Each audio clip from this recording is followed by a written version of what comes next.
My friends, before we can ever discuss how to build a high-performing team, we must first confront a crisis, a leadership crisis.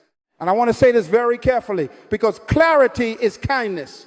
What we are experiencing in our organizations, in our churches, in our companies, and even in our families is not a shortage of talent, nor is it a lack of resources. We are suffering from a crisis of leadership clarity. People are busy, but they are not productive. They are moving, but they are not advancing. They are working, but they are not fulfilled. And whenever you see activity without progress, you can be sure that leadership has lost its way. The tragedy of our time is that we have confused motion with accomplishment. We celebrate meetings instead of outcomes. We applaud effort instead of results. We reward attendance instead of impact. But hear me carefully. God never rewards motion. God rewards obedience. Scripture says in Deuteronomy 28, if you fully obey the Lord your God and carefully follow all his commands, all these blessings shall come upon you. Notice, obedience is tied to clarity of instruction. Where there is confusion, obedience collapses. And where obedience collapses, performance disappears. Now let me establish something foundational, because this must be settled in your mind before we go any further. Nothing happens without leadership. I did not say nothing happens without people. I did not say nothing happens without money. I did not say nothing happens without technology. I said nothing happens without leadership. Genesis chapter 1 verse 1 says, in the beginning, God created. Creation began with leadership. Order began with leadership. Progress began with leadership. And when God wanted the earth to function, he did not send a committee. He spoke a word. Leadership is the first requirement for productivity. The problem today is not that teams are incapable. The problem is that leaders have abdicated responsibility. We have managers who maintain systems but refuse to transform people. We have supervisors who enforce rules but cannot articulate purpose. We have executives who demand results but have never clarified direction. And so teams are left to guess, to assume, to improvise. Proverbs 29:18 declares, where there is no vision, the people perish. The word perish there does not mean to die physically. It means to cast off restraint, to lose discipline, to become ungovernable. In other words, without vision, people work without direction and live without boundaries. Now let me correct a dangerous misconception. High performance is not produced by pressure. You cannot intimidate excellence. You cannot threaten creativity. You cannot coerce initiative. Pressure may produce compliance, but it will never produce commitment. God never ruled man through fear. He ruled man through purpose. Genesis 1:26 says, let us make man in our image and let them have dominion. Dominion came after identity. Assignment came after image. God did not tell man what to do until he first told man who he was. That is leadership. Leadership establishes identity before it demands activity. The crisis we face today is that leaders want results without revelation. They want output without understanding. They want execution without explanation. But listen to me very carefully. People cannot protect what they do not understand. They cannot commit to what they do not see. And they cannot sustain what they were never designed for. When leadership fails to communicate purpose, teams begin to survive instead of succeed. They begin to do the minimum instead of the maximum. They show up, but they do not show initiative. And then leaders get frustrated with the very confusion they created. God is not a God of confusion. 1 Corinthians 14:33 says, for God is not the author of confusion, but of peace. Peace in Scripture is not the absence of conflict, it is the presence of order. Where leadership lacks clarity, confusion reigns. Where confusion reigns, morale dies. Where morale dies, performance collapses. And where performance collapses, leaders begin to blame the people instead of examining their responsibility. Let me say something strong but true. If your team is confused, it is not their fault, it is your responsibility. Leadership is responsibility for transformation. Leaders do not complain about conditions. Leaders change conditions. Leaders do not curse darkness. Leaders turn on lights. Leaders do not ask, why isn't this working? Leaders ask, what must I become to make this work? Ezekiel 22:30 says, I looked for a man among them who would stand in the gap. God was not looking for a crowd. He was looking for a leader willing to take responsibility. Now watch this carefully. Teams do not fail because they lack intelligence. They fail because they lack interpretation. They do not know how their role connects to the larger purpose. They do not see the end from the beginning.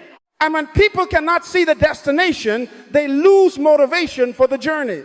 That is why Habakkuk 2:2 says, write the vision and make it plain, that he who reads it may run. People only run when they see clearly. Clarity produces speed.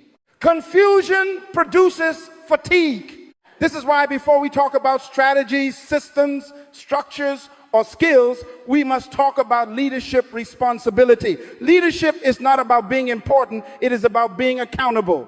Leadership is not about privilege, it is about burden. Leadership is not about power, it is about obligation. Jesus said in Luke 12:48, to whom much is given, much is required. If God has entrusted people to you, then he has entrusted outcomes to you. You are responsible for the atmosphere, the culture, and the clarity under which they operate. So I want you to settle this in your spirit today. Teams do not exist to make leaders look good. Leaders exist to make teams effective. And until leadership accepts responsibility for direction, alignment, and transformation, no amount of training, incentives, or motivation will ever produce a high-performing team. This crisis is not external, it is internal. It is not about systems, it is about mindset. And once that is corrected, everything else can be built properly. Now, my friends, having established that we are facing a leadership crisis, we must do the most dangerous and most necessary thing any leader can do. We must redefine leadership itself. Because if your definition is wrong, your application will always be faulty. You cannot practice what you do not understand, and you cannot become what you have incorrectly defined. Hosea 4:6 says, my people are destroyed for lack of knowledge. It does not say for lack of prayer, or lack of fasting, or lack of sincerity. It says lack of knowledge, lack of understanding. Destruction begins when definition is missing. Let me say this plainly. Leadership is not a position. Leadership is not a title. Leadership is not a rank, a salary, a corner office, or a name on a door. Those are positions. Leadership is something far more fundamental. Leadership is the capacity to influence people toward purpose. Influence is the evidence of leadership. If no one is being influenced, then leadership is absent, regardless of how many titles exist. Jesus said in Matthew 20:26, whoever wants to become great among you must be your servant. Greatness in leadership is measured by impact, not authority. We have made a tragic mistake in modern society. We promote people into positions and then assume leadership will automatically follow. But leadership does not come with promotion. Leadership comes with responsibility. Authority may be assigned, but leadership must be earned. That is why you can have someone with a title and no followers, and another person with no title whom everyone listens to. Titles may demand compliance, but leadership inspires commitment. And God never called man to control people. He called man to steward purpose. Now hear this carefully, because this will unsettle some minds. Leadership is not about control. Control is a symptom of insecurity. When leaders fear losing relevance, they tighten control. When leaders lack confidence in purpose, they dominate people. But true leadership releases people. 2 Corinthians 3:17 declares, where the Spirit of the Lord is, there is liberty. God governs through freedom, not fear.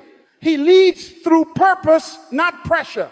If your leadership requires constant enforcement, constant threats, constant reminders, then leadership has not yet taken root in the hearts of the people. Leadership at its core is responsibility for outcomes. Leaders do not explain away failure. They absorb responsibility for it. Adam's failure in Genesis was not eating the fruit. It was refusing responsibility. When God asked, where are you? Adam said, the woman you gave me. The moment a leader blames others, leadership collapses. Responsibility is the price of leadership. This is why Nehemiah, when he saw the walls broken, did not blame the people. He wept, fasted, prayed, and took responsibility. Leadership begins the moment someone says, this ends with me.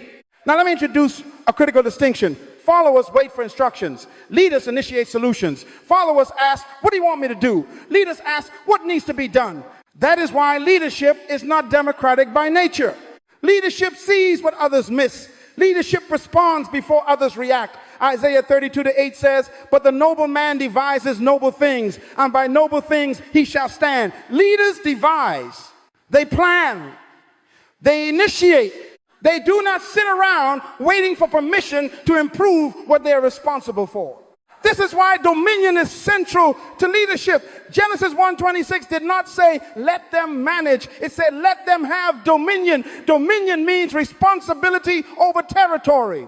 Dominion means accountability for environment. Dominion means ownership of outcomes.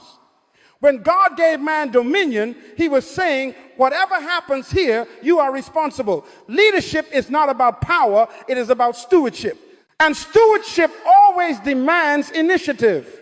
Many teams today are stuck because leaders are waiting for approval from systems that were never designed to produce transformation. They wait for policies, for budgets, for authorization, for consensus. But leadership is not permission-based. Leadership is purpose-driven. When you know why something exists, you do not need permission to protect it. Jesus never asked permission to heal. He never waited for consensus to restore. He said, I must work the works of him who sent me while it is day. Purpose produces urgency. Vision eliminates delay. Now understand this. Leadership is not something you switch on at work and switch off at home. Leadership is a mindset. Leadership is a posture of the heart. Leadership is how you think, how you respond, how you take responsibility. Proverbs 23:7 says, as a man thinks in his heart, so is he. Leadership does not begin with behavior, it begins with belief. Until a person believes they are responsible, they will never lead effectively. That is why leadership training without mindset transformation is a waste of time. You can teach skills, techniques, strategies, and systems, but if the spirit of responsibility is absent, leadership will never manifest. Leadership is the manifestation of a spirit. It is an internal conviction that says, if this is broken, I am accountable. It is the courage to act without applause and the discipline to persist without recognition. So let me ask you a question that will expose your leadership level. When something fails in your domain, what is your first response? Do you look for explanations or do you look for solutions?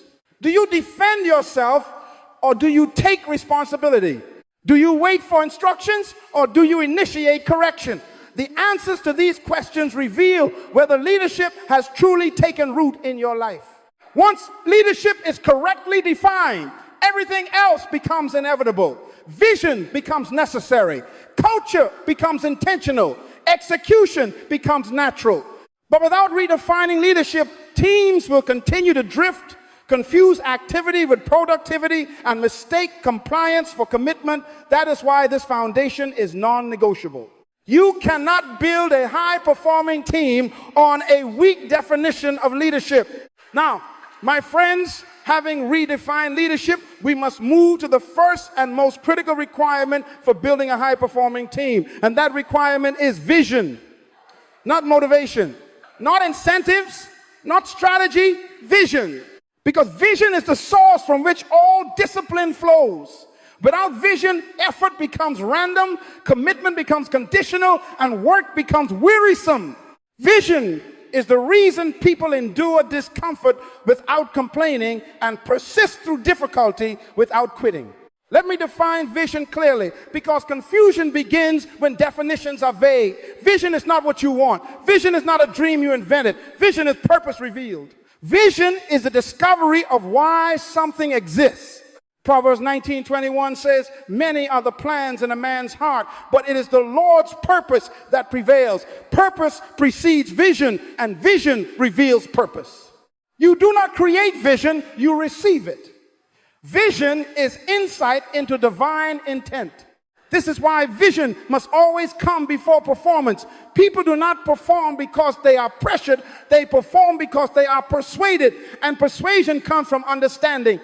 Habakkuk 2:2 says, write the vision and make it plain, that he who reads it may run. Notice carefully, people do not walk when they see vision, they run. Speed is a product of clarity. When vision is clear, energy is released. When vision is vague, strength is drained. One of the greatest leadership failures of our generation is that leaders assume people understand the vision simply because it exists in the leader's mind. But vision that is not communicated is vision that is aborted. Vision that is not repeated is vision that is forgotten. Vision that is not modeled is vision that is ignored. Deuteronomy 6 says, these words shall be in your heart. You shall teach them diligently when you sit, when you walk, when you lie down, and when you rise. God understood that repetition is necessary for internalization. Vision must be spoken until it becomes culture. Now hear this carefully. Vision disciplines behavior. When people know where they are going, they no longer need to be micromanaged. Vision tells people what to say yes to and what to say no to. Vision filters distractions. Vision removes competition. Vision eliminates comparison. That is why when vision is absent, people fight for position, defend territory, and compete with one another. But when vision is present, everyone moves in the same direction, even if they have different roles. Jesus never competed with John the Baptist because he knew his assignment. He said, John must decrease and I must increase. Why? Because vision does not compete. Vision completes. Teams become toxic when vision is unclear because people begin to define success personally instead of corporately. But when vision is clear, success is shared and fulfillment becomes collective.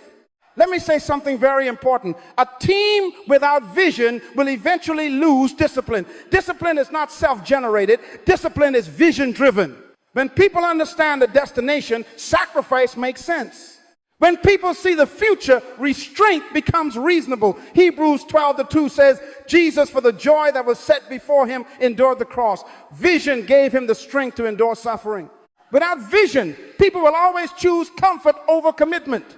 This is why high-performing teams are not sustained by rewards alone. Rewards may motivate temporarily, but vision motivates permanently. Vision connects daily tasks to eternal meaning. Colossians 3:23 says, whatever you do, do it as unto the Lord. Why? Because purpose sanctifies labor. When people see their work as part of a larger assignment, excellence becomes natural, not forced. Now understand this, vision must be hierarchical. There is organizational purpose, team assignment, and individual role. Confusion enters when people understand their role, but not the purpose behind it. That is why leaders must continually connect tasks to mission. If people only understand what to do, but not why they do it, they will eventually disengage. Vision answers the question, why does this matter? And when that question is answered, people give their best. Let me warn you, vision cannot be delegated. Strategy can be delegated. Execution can be delegated. Administration can be delegated. But vision belongs to leadership. Proverbs 16:9 says, a man plans his way, but the Lord directs his steps. Direction is a leadership responsibility. If leaders abdicate vision, teams drift. And drift is never intentional. It is always the result of absent direction. This is why vision must be visible, verbal, and lived. Leaders must see it clearly, speak it consistently, and embody it daily. Vision that contradicts leadership behavior will never be trusted. People believe what leaders practice, not what they preach. James says, be doers of the word and not hearers only. Vision that is not demonstrated becomes manipulation. So let me say this plainly. If your team lacks discipline, examine your vision. If your team lacks initiative, examine your clarity. If your team lacks passion, examine your communication. Vision is the first requirement of a high-performing team because vision governs everything else. Without it, culture cannot form and execution cannot last. And this leads us to the next unavoidable truth. Once vision is established, something invisible but powerful begins to form, and that is culture. Now, my friends, once vision has been established, something begins to form that you cannot touch, cannot see, and yet controls everything you do. That thing is culture. Culture is the silent governor of behavior. Culture is the invisible system that tells people what is acceptable, what is rewarded, and what is tolerated. And I want you to hear this carefully. Culture will always overpower policy. You can write manuals, but culture will rewrite them. You can post values on walls, but culture will interpret them in practice. Let us define culture properly, because misunderstanding culture has crippled many organizations. Culture is not slogans. Culture is not mission statements. Culture is not what you say you believe. Culture is what people practice when no one is watching. Culture is the repeated behavior that becomes normal. Proverbs 20:11 says, even a child is known by his actions. Identity is revealed by behavior, not declarations. And teams are known by what they repeatedly do, not by what leaders repeatedly say. Now let me expose the truth that leaders often resist. Teams do not reflect policies, they reflect leadership. They reflect what leaders celebrate, what leaders ignore, and what leaders tolerate. If excuses are tolerated, excuse making becomes culture. If lateness is ignored, lateness becomes culture. If mediocrity is rewarded, mediocrity becomes culture. Leaders create culture whether they intend to or not. Silence is a form of endorsement. Inaction is a form of permission. This is why culture is more powerful than strategy. Strategy can be impressive on paper, but culture determines execution. Peter Drucker once said, culture eats strategy for breakfast. And he was correct, because culture governs daily behavior. Jesus understood this principle. He said, out of the abundance of the heart, the mouth speaks. What flows out consistently reveals what lies within. Culture flows out of leadership beliefs. Let me say this strongly. If your team is confused, your culture is unclear. If your team is fearful, your culture is insecure. If your team lacks initiative, your culture punishes responsibility. Culture answers the question, what happens to me if I try? And if the answer is criticism, punishment, or silence, initiative dies. But if the answer is guidance, correction, and affirmation, leadership multiplies. God is deeply concerned with culture. That is why he constantly warned Israel, do not adopt the customs of the nations around you. Why? Because culture shapes values and values shape behavior. Romans 12:2 says, do not be conformed to this world, but be transformed by the renewing of your mind. God was saying, change your culture by changing your thinking. Transformation is cultural before it is behavioral. Now, understand this. Culture is formed by four primary forces. First, language. What leaders say repeatedly becomes belief. Second, reactions. How leaders respond under pressure defines acceptable behavior. Third, rewards. What leaders reward is what people repeat. And fourth, corrections. What leaders correct determines what people fear. These four elements silently shape the atmosphere in which teams operate. This is why leaders must be extremely careful with their words. Proverbs 18:21 says, death and life are in the power of the tongue. Leaders create climates with words. If leaders constantly complain, the culture becomes negative. If leaders speak hope, the culture becomes resilient. If leaders speak vision, the culture becomes focused. Words are seeds and culture is the harvest. Let me address a common misconception. Culture is not created by human resources departments. Culture is created by leadership behavior.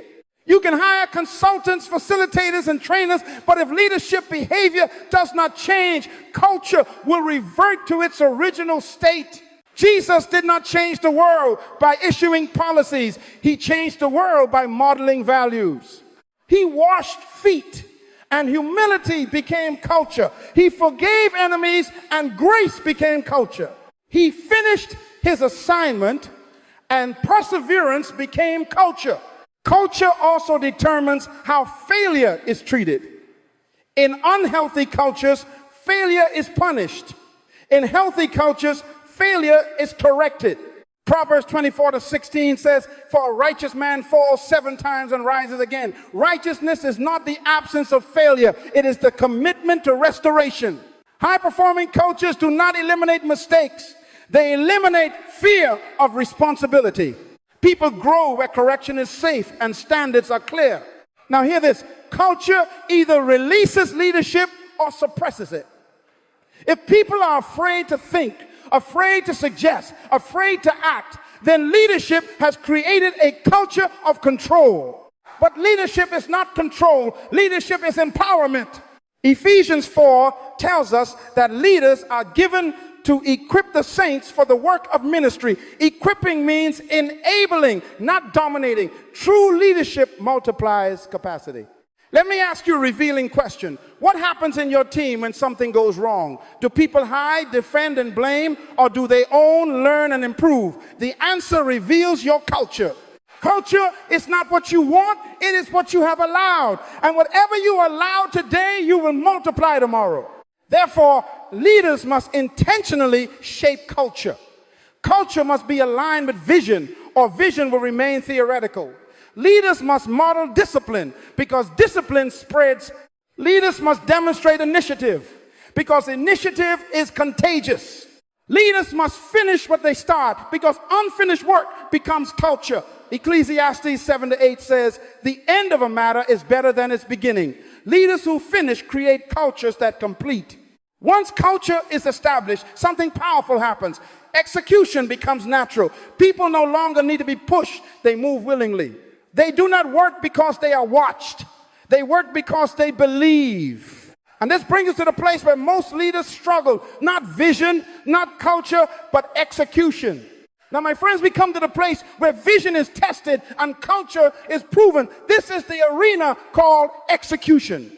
Execution is where many leaders become frustrated, disappointed, and even cynical, because execution exposes whether leadership has truly taken root or whether it has remained theoretical. Vision sounds good. Culture feels good. But execution tells the truth. Execution is the evidence of belief. Let me say this carefully, because this misunderstanding has crippled many organizations.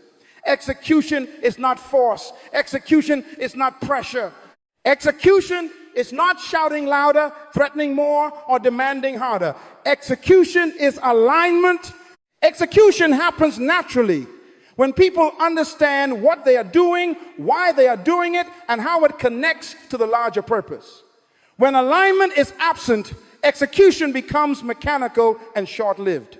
One of the greatest mistakes leaders make is assuming that people fail to execute because they are lazy. That is rarely the case. Most people fail to execute because they are unclear.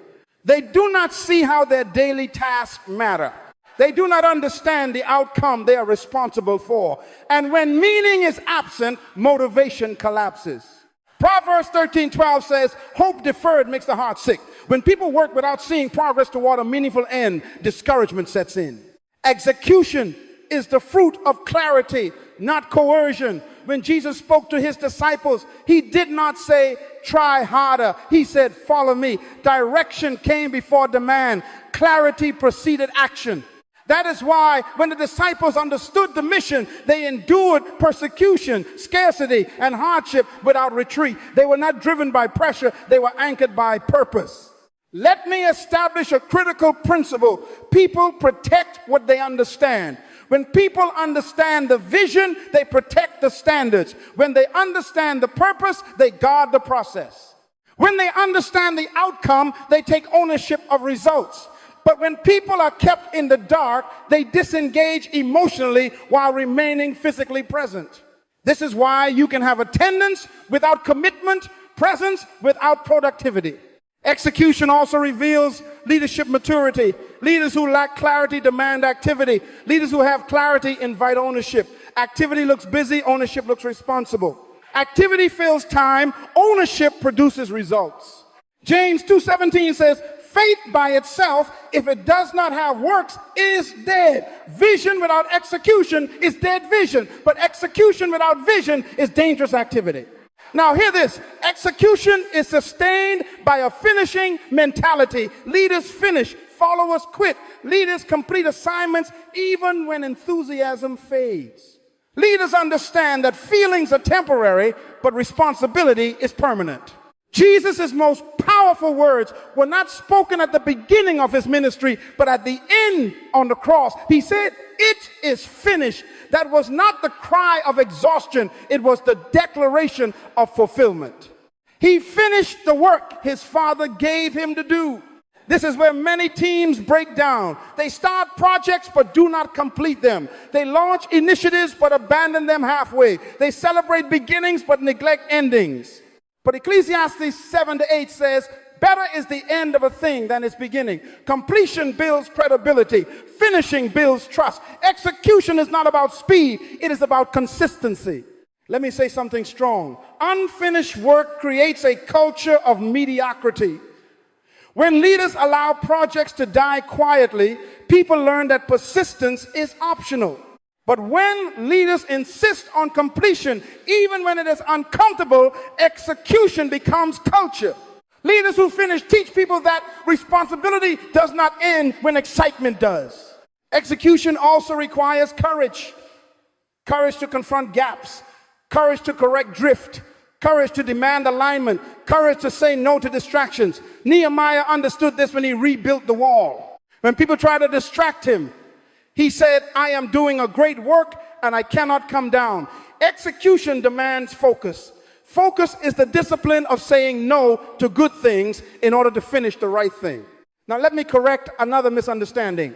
Execution is not perfection. Execution is progress toward purpose. Leaders who demand perfection create fear. Leaders who pursue progress create momentum. Proverbs 24-16 tells us, "Though the righteous fall 7 times, they rise again." Rising again is execution. Correction is part of execution. Growth is part of execution. High-performing teams are not those that never fail. They are those that never quit. So execution flourishes where vision is clear, culture is healthy, and leadership models responsibility. When leaders execute personally, teams follow collectively. When leaders delay, teams drift. When leaders act, teams advance. Execution is not taught by instruction alone. It is caught by observation. People do what leaders do, not what leaders say. And this brings us to a deeper issue, because execution ultimately depends on something internal, something invisible, something powerful. Execution depends on initiative, and initiative is the true mark of a high-performing team. Now, my friends, we arrive at the point where leadership stops being theoretical and becomes visible. This is the realm of initiative. Initiative is the evidence that vision has been internalized and culture has taken root. Initiative is what happens when people no longer wait to be told what to do because they already understand what must be done. Initiative is leadership expressing itself through people. Let us define initiative carefully. Initiative is the willingness to act responsibly without external instruction. It is the courage to solve problems without waiting for permission.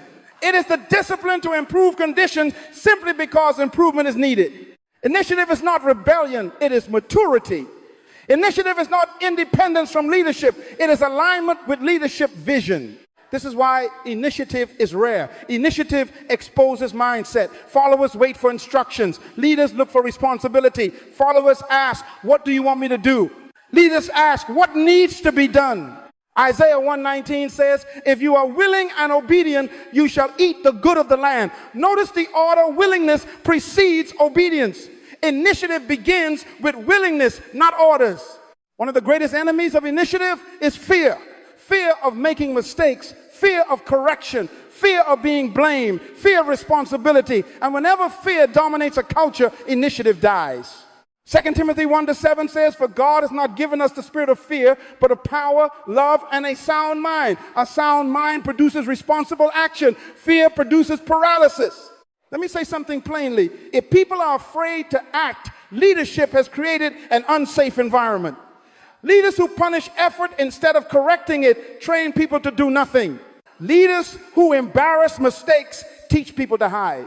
But leaders who guide, correct, and affirm cultivate initiative. Proverbs 16:3 says, "Commit your works to the Lord, and your thoughts will be established." Commitment releases clarity. Action clarifies thinking. Initiative also reveals the difference between employment and ownership. Employees work for pay, owners work for purpose, and leadership is ownership of outcomes. God never told Adam to manage the garden for a salary. He told him to keep it, guard it, and cultivate it. Genesis 2:15 says, the Lord God took the man and put him in the Garden of Eden to work it and take care of it. That phrase, take care, means to guard, to protect, to preserve. That is initiative. High-performing teams are filled with people who think like owners. They see problems as personal responsibilities. They do not say, that's not my job. They say, that affects our purpose. Initiative turns problems into assignments. Initiative transforms obstacles into opportunities. Romans 8:28 tells us that all things work together for good to those who love God and are called according to his purpose. Purpose gives problems meaning. Now let me correct a dangerous assumption. Initiative does not mean everyone does whatever they want. Initiative without vision becomes chaos. Initiative without accountability becomes rebellion. That is why initiative must always be anchored in clarity. People must know the boundaries, the standards, and the destination. Within those boundaries, initiative flourishes. God gave Adam freedom, but he also gave instruction. Freedom without instruction is destruction. Instruction without freedom is oppression. Leaders who want initiative must model it. You cannot demand what you do not demonstrate. Leaders who wait for permission train followers who wait. Leaders who take responsibility cultivate teams who take responsibility. Jesus said, I only do what I see my Father doing. He initiated healing, teaching, and restoration because he understood the Father's will. Initiative flows from alignment with purpose. Let me ask you a revealing question. When something is out of order in your environment, do people walk past it or do they fix it? That answer reveals whether initiative exists. When people ignore problems, they are saying, I am not responsible. When people act, they are saying, this belongs to me. Leadership is ownership of environment. This is why initiative cannot be forced. It must be cultivated. Leaders cultivate initiative by clarifying vision, modeling responsibility, and rewarding ownership. When leaders celebrate initiative, even when outcomes are imperfect, people learn that responsibility is valued. When leaders only celebrate results and ignore effort, people learn to play safe. Initiative is the mark of maturity. It is the sign that leadership has multiplied. When initiative is present, leaders no longer carry everything alone. Responsibility is shared, burden is distributed, and performance increases naturally. But initiative introduces a new requirement, accountability. Because initiative without accountability will eventually damage alignment. Now, my friends, once initiative is released, leadership must introduce the frame that sustains it. That frame is accountability. Accountability is not control, and it is not punishment. Accountability is protection. Accountability is the structure that keeps freedom from turning into chaos and initiative from becoming confusion. Without accountability, even the most gifted teams will eventually drift. Let us redefine accountability, because misunderstanding this word has damaged many leaders and discouraged many teams. Accountability is ownership of outcomes. It is the willingness to answer for responsibility that has been entrusted. Accountability is not about watching people, it is about stewarding results. Romans 14:12 says, so then, each of us shall give an account of himself to God. God built accountability into creation. Responsibility always answers to purpose. Now hear this carefully. Authority without responsibility produces abuse. And responsibility without authority produces frustration. God never separates the two. When God gave man dominion, he also gave him boundaries. When God gave Israel freedom, he also gave them laws. When God gave the disciples power, he also gave them instruction. Luke 12:48 says, to whom much is given, much will be required. Increase always demands accountability. One of the great leadership errors of our time is confusing accountability with micromanagement. Micromanagement is insecurity disguised as leadership. Accountability is clarity expressed through structure. Micromanagement focuses on activity. Accountability focuses on outcomes. Micromanagement asks, what are you doing? Accountability asks, what did we produce? God never asked Adam, how many hours did you work? He asked, where are you? Accountability always points back to purpose. Healthy accountability creates trust, not fear. Fear-based accountability produces compliance. Purpose-based accountability produces ownership. Proverbs 27:17 says, as iron sharpens iron, so one man sharpens another. Sharpening requires contact, pressure, and alignment. Accountability sharpens people when it is rooted in mutual commitment to vision. Now, let me say something very important. Accountability must be clear, measurable, and consistent. Confusion destroys accountability. If expectations are vague, accountability becomes emotional. If outcomes are undefined, correction becomes personal. But when goals are clear, feedback becomes constructive. God is precise. He gave Noah exact measurements for the ark. He gave Moses detailed instructions for the tabernacle. Precision is a sign of leadership maturity. Leaders must ask the right questions, not accusatory questions, but alignment questions. What was the goal? What happened? What did we learn? What must change? These questions do not threaten people. They develop people. Proverbs 20:5 says, the purposes of a man's heart are deep waters, but a man of understanding draws them out. Accountability draws out growth. Another principle, accountability must be timely. Delayed correction breeds repeated error. God corrected David immediately through Nathan, not years later. Correction delayed is leadership denied. Leaders who avoid accountability create environments where mediocrity becomes normal. Love without correction is indulgence. Correction without love is abuse. But love with correction produces excellence. Now, here is the maturity marker of a high-performing team: self-correction. When teams begin to hold themselves accountable, leadership has succeeded. Galatians 6:5 says, each one should carry their own load. Leaders should not carry what others are capable of carrying. When people own their responsibilities, leaders are free to focus on vision instead of babysitting behavior. Let me ask you a diagnostic question. Who carries the burden of results in your organization? If it is only you, leadership has not yet multiplied. If everyone feels responsible, performance will accelerate.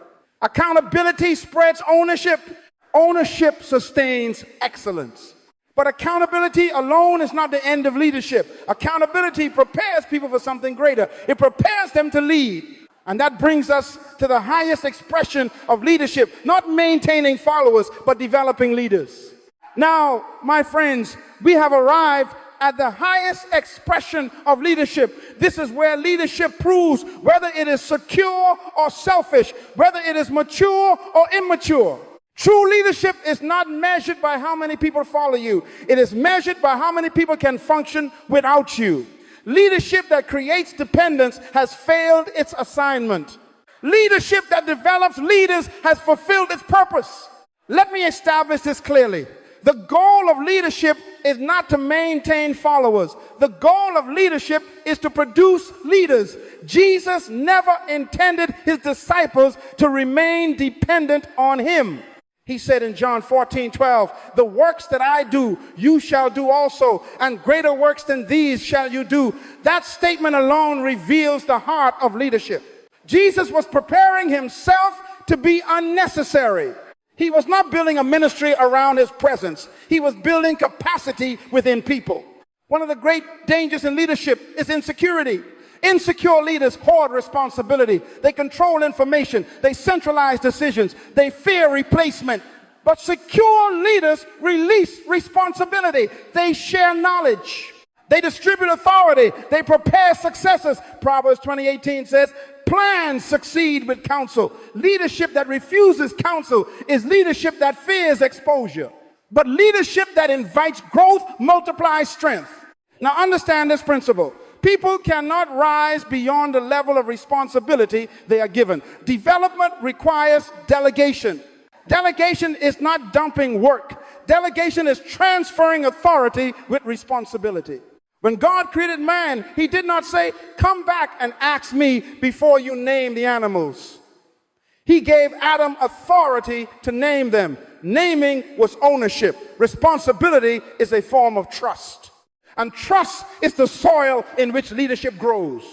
This is why leadership development follows a progression. First comes instruction. People must understand the vision. Then comes delegation. People must be trusted with responsibility. Then comes release. People must be allowed to function without constant supervision. Jesus modeled this perfectly. He taught the disciples, then sent them out, then evaluated their experience. Mark 6 says he sent them 2 by 2 and gave them authority. Authority was given before perfection. Now let me say something that may challenge you. Leaders who refuse to let others fail will never develop leaders. Failure is not the enemy of leadership. Fear is. Proverbs 24:16 says, though the righteous fall 7 times, they rise again. Rising again requires opportunity. Leaders who protect people from all failure rob them of growth. Correction should follow failure, not control before it. Another principle, leadership development requires patience. People grow in stages. They mature through experience. Galatians 4 speaks of an heir who owns everything but remains under guardians until the appointed time. Why? Because maturity determines freedom. Leaders must discern timing. Too much responsibility too soon creates damage. Too little responsibility too long creates stagnation. Let me expose a sign of leadership failure. If everything must go through you, you have become the bottleneck. If progress stops when you are absent, leadership has not multiplied. If people cannot decide without you, leadership has not matured. Moses learned this lesson when Jethro said, what you are doing is not good, you will wear yourself out. Leadership that refuses to develop others eventually collapses under its own weight. God is a generational leader. Psalm 145:4 says, one generation shall commend your works to another. Leadership that does not think generationally is temporary. Legacy is not what you build. Legacy is what continues when you are gone. That is why leadership development is not optional, it is essential. Now hear this carefully. Developing leaders requires humility. Leaders must accept that others may do things differently. Different does not mean wrong. Diversity of expression strengthens purpose.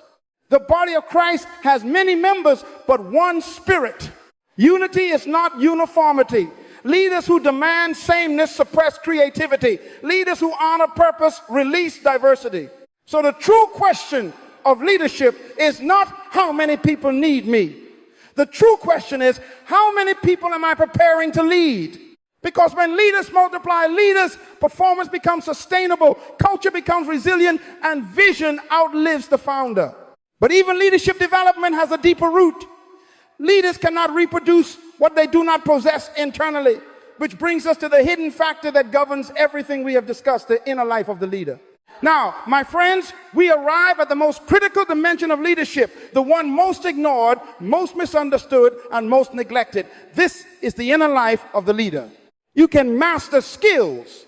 You can learn strategies. You can build systems. You can attract followers. But if the inner life is weak, leadership will eventually collapse. Proverbs 4:23 declares, above all else, guard your heart, for out of it flow the issues of life. Leadership flows from the inside out. Let me say this plainly. Leadership failure is rarely public at first. It begins privately. Before leaders fall outwardly, they drift inwardly. Before character collapses, convictions erode. Before vision dies, discipline weakens. God does not anoint performance, he anoints being. Leadership effectiveness is the overflow of inner alignment. The inner life consists of values, beliefs, convictions, motives, and self-governance. This is where integrity is formed. Integrity is not perfection. Integrity is wholeness. It means you are the same person in private that you are in public. Psalm 51 reveals David's understanding when he prayed, "Create in me a clean heart, O God, and renew a right spirit within me." David knew that leadership restoration begins internally. Now hear this, gifts will take you where character cannot keep you. Talent opens doors, but character determines longevity. Many leaders rise quickly because of gifting, but they fall suddenly because of unmanaged inner life. God warned Israel repeatedly, "Do not forget the Lord your God when you prosper." Success is a greater test than struggle. Prosperity exposes discipline. Visibility exposes motive. This is why leaders must cultivate solitude, reflection, and spiritual discipline. Jesus often withdrew to lonely places to pray. Why? Because crowds drain clarity. Noise dulls discernment. Leadership requires silence. You cannot hear God clearly if you never withdraw from people. The inner life is strengthened in private before it is expressed in public. Another critical principle, leaders must govern themselves before they attempt to govern others. Self-leadership precedes people leadership. Paul said, "I discipline my body and bring it into subjection, lest after preaching to others, I myself become disqualified." Discipline is not punishment. Discipline is training. The leader who cannot say no to himself will eventually say yes to destruction. Now understand this, your inner beliefs shape your outer decisions. If a leader secretly believes scarcity, he will hoard power. If a leader secretly fears rejection, he will avoid confrontation. If a leader secretly needs approval, he will compromise truth. That is why transformation must happen at the belief level. Romans 12:2 says, "Be transformed by the renewing of your mind." Transformation is internal before it is behavioral. Let me say something strong but necessary. Many leadership problems are actually identity problems. Leaders who do not know who they are will try to prove themselves through position. Leaders who know who they are do not need titles to validate them. Jesus knew his identity before he began his ministry. "This is my beloved son." Security precedes service. The inner life also governs resilience. Strong inner life produces stability under pressure. Weak inner life produces collapse under criticism. Proverbs 16:32 says, "He who rules his spirit is better than he who captures a city." Emotional mastery is leadership mastery. Leaders who are easily offended are easily controlled. And here is the final truth about the inner life. You cannot lead people beyond where you have gone internally. Your ceiling becomes their ceiling. Your discipline becomes their discipline. Your integrity becomes their permission. Leadership is more caught than taught. People absorb who you are, not just what you say. Now let us bring this to its conclusion. High-performing teams are not the result of pressure, motivation, or charisma. High-performing teams are the fruit of purposeful leadership. Leadership that understands identity, establishes vision, releases initiative, builds accountability, develops leaders, and guards the inner life will always produce sustainable performance. God never designed leadership to be exhausting. Leadership becomes exhausting when leaders carry what others should carry. Leadership becomes joyful when leaders release people into purpose. Jesus said, "My yoke is easy and my burden is light." Purpose-driven leadership lightens the load because everyone carries their assignment. Let me remind you, performance is not the goal, purpose is. Performance is simply the evidence that purpose is being fulfilled. When people know why they exist, how they contribute, and who they belong to, excellence becomes natural. Discipline becomes voluntary. Initiative becomes instinctive. This is God's design. This is kingdom leadership. This is leadership that transforms cultures, organizations, families, and nations. And this is the leadership that the world is desperately waiting for. Our scripture says in Matthew 5:14, "You are the light of the world. A city set on a hill cannot be hidden." Leadership is visibility with responsibility, influence with integrity, authority with accountability. My prayer for you is not that you become famous leaders, but faithful ones. Not powerful leaders, but purposeful ones. Not controlling leaders, but cultivating ones. Leaders who do not dominate people, but develop them. Because when leadership is aligned with God's design, performance is no longer forced, it flows.